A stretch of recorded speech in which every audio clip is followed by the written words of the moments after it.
It's good to have you with us today for Your World News. The latest U.S. defense budget proposes the creation of a sixth branch of the military, that of the Space Corps. However, Congress blocked the proposal despite approving a $700 billion military bill for the upcoming year. It amended the bill so that any American military space activities will be controlled by the U.S. Air Force. And as RT's Murad Gazdiev reports, the Air Force commanders love the idea. Little did you know, this week may well go down in history. The Pentagon's announced it's weaponizing space. Job one for an Air Force and an air component is to gain and maintain air superiority, freedom from attack and freedom to maneuver. And like space superiority, it's not an American birthright. You got to resource it, plan for it, fight for it, and win it. The hints were all there. Almost a decade ago, 178 countries voted on a UN resolution to prevent a space arms race. Only 2 countries abstained, the US and Israel. Washington also blocked a joint Russian-Chinese effort to ban all weapons in space. After all, who is to say what is a weapon? Any object orbiting or transiting through space can be a weapon if that object is intentionally placed onto a collision course with another space object. This makes treaty verification impossible. Yet they keep saying that everything they do has a peaceful purpose. Take the XS-1 spacecraft.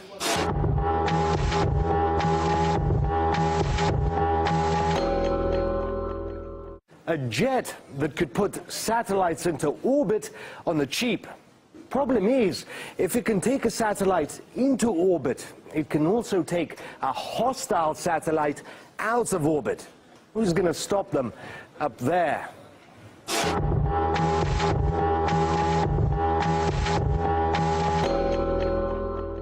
Last year, the US put several mysterious satellites into orbit. Not your usual kind, the ones that watch Earth. No, these apparently monitor other spacecraft. A friendly neighborhood watch. The US is not seeking to weaponize space. Our goal is to work with all responsible spacefaring nations to ensure a safe, secure and stable space environment. The US Air Force's X-37B, which has spent almost 2 years orbiting Earth. Its purpose is classified. Its mission is classified. Its budget is classified.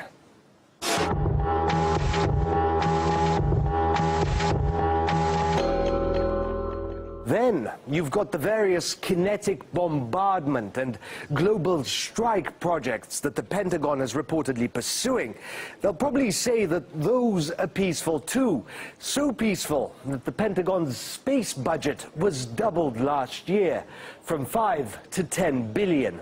And next year it's going up. This year's budget increases, the FY18 budget proposal increases what the Air Force is proposing to spend on space by 20%, and we are shifting to space as a warfighting domain.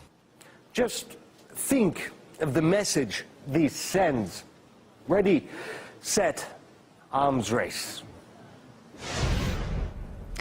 Whistleblower and frequent RT guest John Kiriakou was invited to speak at the EU Parliament about whistleblowing in relation to national security.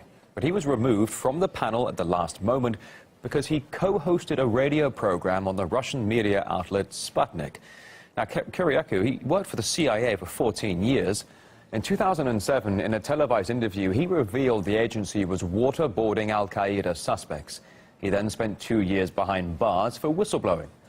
And we spoke to Kiriakou, who told us how he was removed from this EU parliamentary panel. I was invited to speak on 2 separate panels at the European Parliament day before yesterday. And the first one included a representative of the Bernie Sanders organization, People for Bernie. Unfortunately, that representative said that she could not appear on a panel with me because I'm associated with Sputnik Radio. And she didn't want the appearance of Bernie Sanders appearing to endorse the Russian media. I laughed when she first said it. it because it was so ridiculous that I thought she was joking. And then she walked away, and one of the aides handed me an updated schedule, and my name was not associated then with the first panel. That's politics in America right now, isn't it? Where everybody blames the Russians, the bad guys, for absolutely everything, and they feel like they can't even risk even a tangential association with the Russians or with anything Russian for fear of being branded by their political opponents. It's ridiculous. It smacks of the 1950s, to tell you the truth. I wish that I had better understood what was happening as it was happening.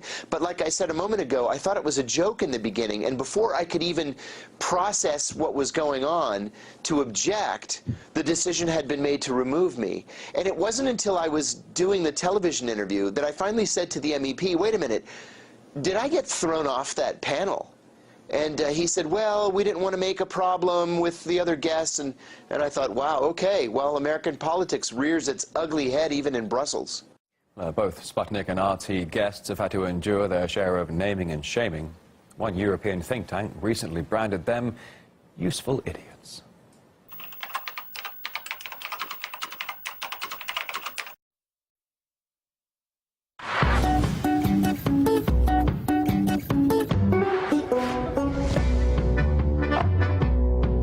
They called me a useful idiot. I'm a useful idiot. You called me a useful idiot. A useful idiot. An useful idiot. For expressing my opinions on RT. There are thousands of us doing it. Behind this report is a simple strategy. We attack persons instead of talking about the arguments. What's next? Why stop there? You'll ban me from getting this close to the White House? I'm with the group code pink. Why not ban the color pink? Why not stretch me on the rack? I should be sent to the Tower of London because I'm a traitor. Break me on the wheel. I have to put up with a lifetime of this sort of nonsense. You don't scare me. You won't scare us. And I'll continue to voice my opinion. I'll continue to speak out. I'm in good company. I'm in good company. You can explain your ideas. Because we are free thinkers. Well, thanks for sharing your Saturday with us here on RT International. We are back at the top of the hour.